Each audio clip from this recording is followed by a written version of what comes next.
Thank you so much for being here, watching this, and thank you, Nazami, for inviting me to be here, and thank you to all the friends who have conspired to bring me here as well. As was said in the introduction, I am a researcher, I am a mother, I am an immigrant, but I think foremost, I'm an educator. And when I think about the journey of becoming an educator, I cannot think about it without thinking about my participation in the Scout movement. I was a Scout as a teenager. And I cannot think about it without thanking the two Scout leaders who have inspired me, who have fed my creativity and my curiosity, who have challenged my worldviews, and who have created opportunities for me to be with rivers, with the forests, and with the mountains, trying to listen and connect to them. So I would like to thank Cynthia and Renato from Grupo Escoteiro São Luís de Gonzaga, the Scout Group São Luís de Gonzaga in Curitiba, who have contributed to who I am today as an educator. So thank you as well for the service that you do to your community. So starting from that, what I'm going to talk today, which I hope they like that this is being recorded, now they're going to see it at some point, is about education. It's about our role as educators, as leaders in our communities, as teachers in schools, as professors and researchers. In anything that we do, we are developing an educational activity. And this educational activity needs to be carried out with a lot of responsibility and depth. So that's the general frame of my presentation today. So my main message is that global citizenship is not about charity, help, or heroism. It is about justice in acts, thoughts, emotions, and relationships. And that it's about losing the fear of feeling our shared vulnerabilities and of taking collective responsibility for the well-being of interconnected life forms in one finite planet facing unprecedented multiple crises. So in order to take you to this journey with me of thinking about what this means, I'm going to use an analogy. I'm going to ask you to imagine a field of corn, full of corn cobs, to harvest your corn and put the corn in front of you. Can you see your corn? Yeah? Lots of corn. And I'll ask you if it looks like this. Okay. These are Peruvian corn cobs from Peru. So I use this as an analogy because most of the time people imagine only yellow corn cobs. So the yellow corn cob can be used as an analogy for how our imagination has been colonized. We have been only exposed to one form of corn cob, and it is yellow. And there is actually a reason for that, an economic reason for that. We're not going to go there today. We're going to use the yellow corn cob as an analogy for the template for the stories that we tell each other about schools, what it means to be an educated person, what it means to educate, what our institutions are, what nation states or forms of organizing should be, security, relationships. So these are normalized and naturalized stories that we tell each other within a template. So there is diversity within this template, but this template doesn't get to the multiple colors of corn cobs. It remains within the yellow corn cob. So these stories in relation to global relations have created a situation where part of the world is told, part of the population of the world is told that they are intelligent, they are benevolent, they deserve to be leaders, they are clean, and they have this capacity and entitlement to be leaders of humanity, of progress, and of development. While the other part of humanity is told they are ignorant, they are violent, they are prone to destruction, servitude, they are unsanitary. So this is then related to the multicolored corn cobs. Now, if we think about this relationship of this division of humanity, this is reproduced in schools, this is reproduced in the media, and this is reproduced in our social relations. And this is not something that very easily we can deconstruct and decide not to think like that, because this is not only conscious. This is part of our social relations that are inscripted in the ways that our institutions are formed and the ways that our bodies behave towards each other. So it's not just a question of deciding to deconstruct these relationships and that's it, right? So what I decided to do then, in order to show how difficult it is also, but how people have been trying to do that, is to show two initiatives, one in education, one in citizenship, global citizenship education, that show some of the colored corn cobs trying to speak back and design something new. So the first relationship, the first initiative that I'm going to show to you is from India. Manish Jain actually is leading this initiative, and it's proposing a manifesto for education that sees education very differently from the ways that, for example, Education for All is promoting education across the world. They say that they can no longer accept a narrative of education that teaches people that their village grandmother is illiterate, primitive, backward, stupid, uneducated, underdeveloped, uncivilized, and not capable of managing her own affairs. That their links to their land, their local languages, their seeds, rivers, trees, histories, and her stories, body, inner voice, to the spirit world, and to their communities are all barriers to the modernization and development which must at best be destroyed if we are to progress, or at worst be condemned to a multicultural day festival in school.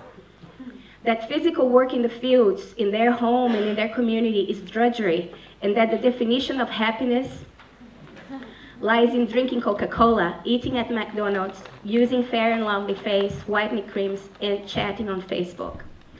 That they have to compete against each other in their community and against peoples from other countries to survive.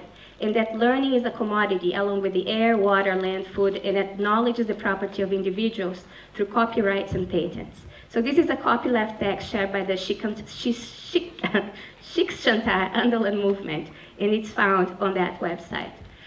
The other initiative I would like to share is from the Chupacpata Global Education Center in Peru. And they say that their idea of global citizenship otherwise means that the entire planet Earth, for example, in that sense of the word Pachamama, is their home and country. Their country is their mother, and their mother knows no borders. That they are all brothers and sisters, humans, rocks, plants, animals, and all others. That the answers to solving the problems of the world are in each one of us, but it's difficult to listen when we are not in balance. That the priority for life and education is balance, and the purpose is to learn, learn, and learn again. There's no complete knowledge. We'll all teach, learn, and keep changing. It's a path without an end. And that the world is changed through love, patience, enthusiasm, respect, courage, humility, and living life in balance, which comes with recognizing our visceral connections to each other and to the land itself.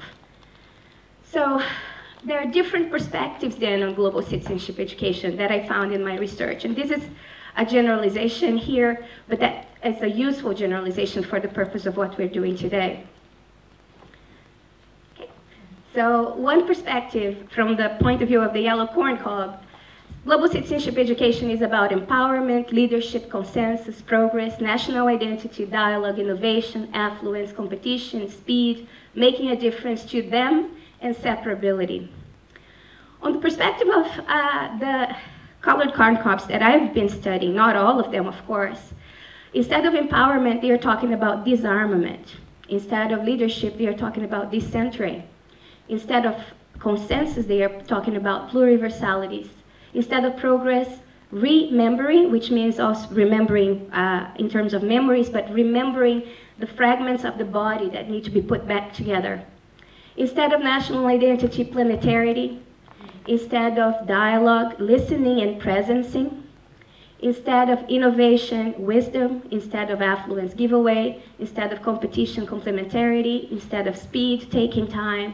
Instead of making a difference to others, becoming useful to the world under othered terms.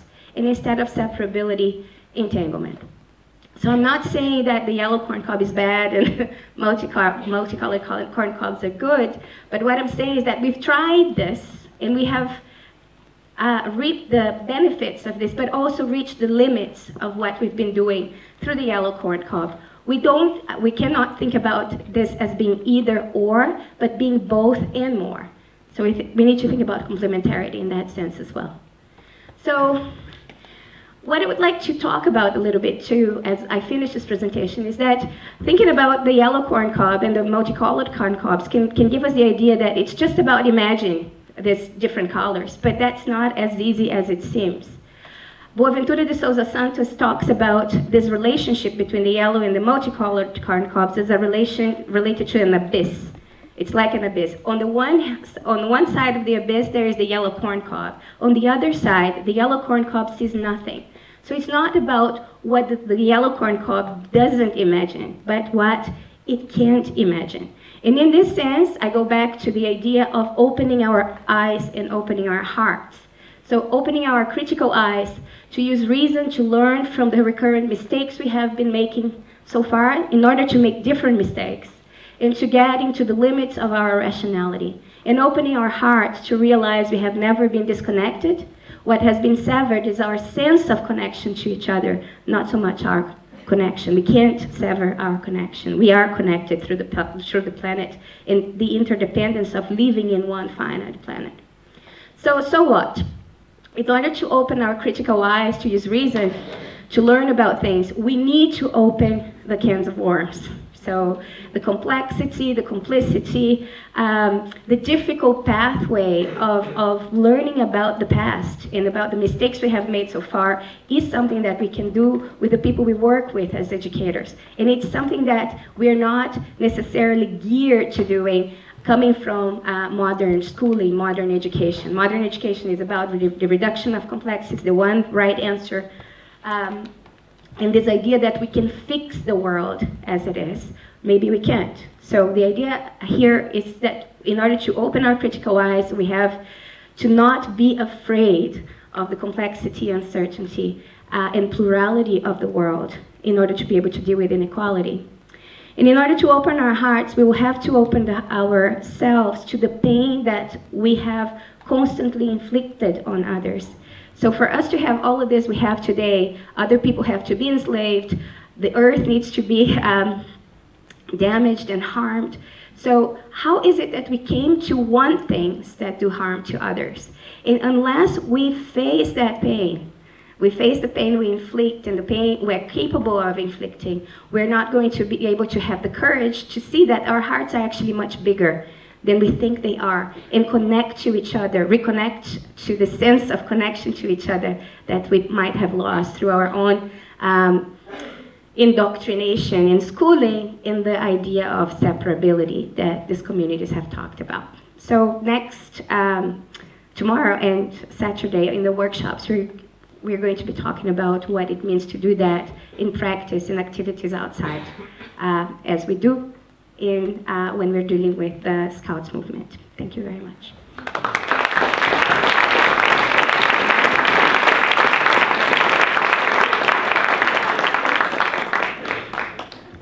Thank you, Vanessa, very much for your presentation, for your insights, for your thoughts. So, now the moment to ask the very last questions of the evening. What an opportunity. Do we have a hand? We do have a hand over there. There's a gentleman over there.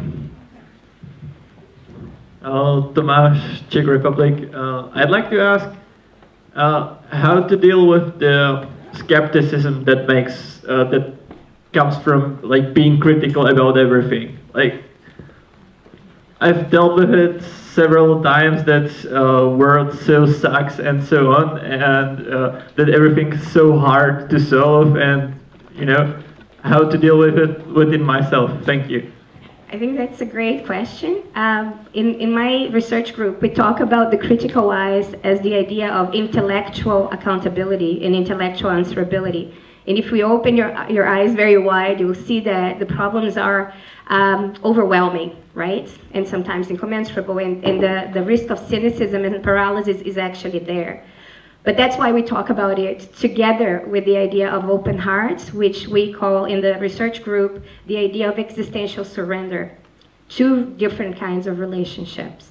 So we cannot have one without the other. So if we go into a situation only with critical eyes and with closed hearts, we're not going to be able to see the miracle that can happen when we can connect to each other and we can connect to the spirit of the place that you're in, and to create change that is not predictable change, that is not the planned change that we're trying to enforce.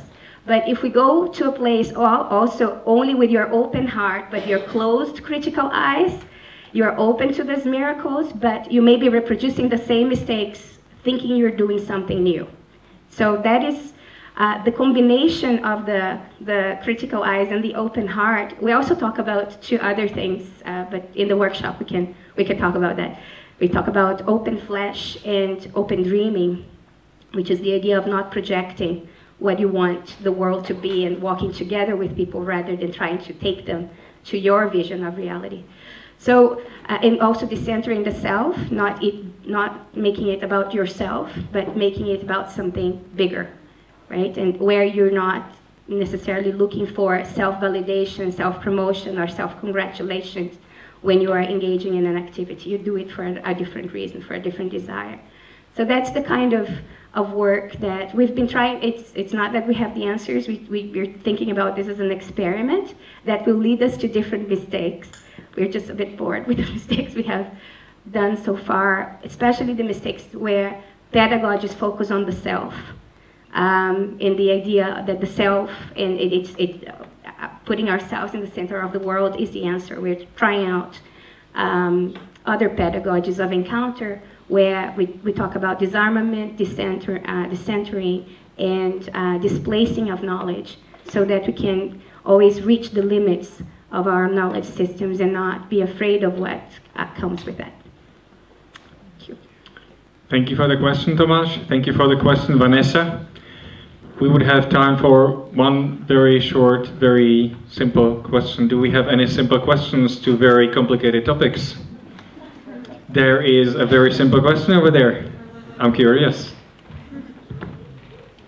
Thank you for this presentation, Urška from Slovenia. I might have a simple question. I'm a simple girl. I was thinking what you've been saying, answering the previous question, and how we have to open ourselves to others and to different ways of understanding the world. How, can this be related to activism? And do you see any connections, or is this aligned with the activism?